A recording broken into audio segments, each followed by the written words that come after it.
Welcome back to the daily discussion. I got home from work really early today because I had some PTO to burn before I started a new position on Monday. And I had to pivot real quick based off of what I was intending to do when I got home.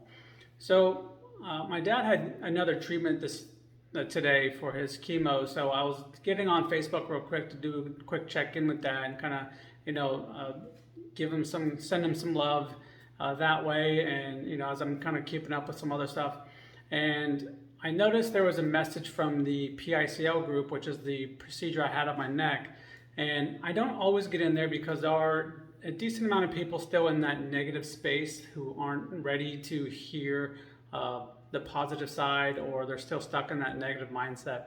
And those types of people are really hard to communicate with, and they start to bring me down too. So I don't tend to get in that group very much. Now, with that being said, there's also been a lot of people in that group that are very positive and have had really good results and have also helped me out, and I've been able to help and kind of go back and forth with. So I check in once in a while, and I just happened to see today there was a lady from another country who's a younger female in the medical profession who is struggling with this issue, and she was concerned about going through with this procedure or see if she should even go.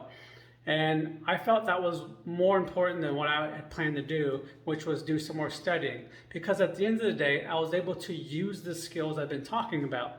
I was able to pivot quickly to something that was more important at the moment. I was able to be the teacher that showed up when the student was ready. So this person who was struggling with some misinformation from some of the people who are still in that fear state, which we've all been in, so I'm not dissing that at all. But she was ready to hear something from somebody who is out of that state and ready to move past that.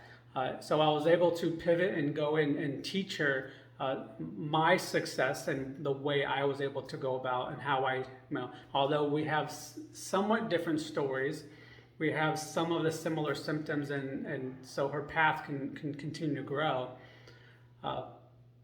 And then I was able to also get some coaching practice in, because that's a skill there. And then also working on my communication and be able to communicate with somebody properly and make sure that my message is being received and not just heard.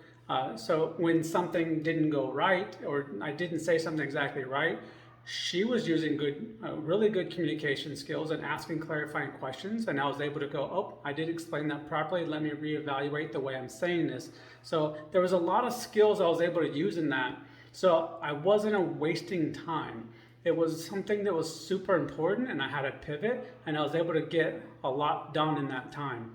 And now I'm using this extra time afterwards to get in maybe less of the things I was going to do, but at the end of the day, I got a lot of practice in, and I worked towards the mission that I have, and helping and giving back to people who are in need, who want to learn about this thing called life and how to better manage it and get through it in a more productive manner. So let me know what you think about that, and if you have any questions.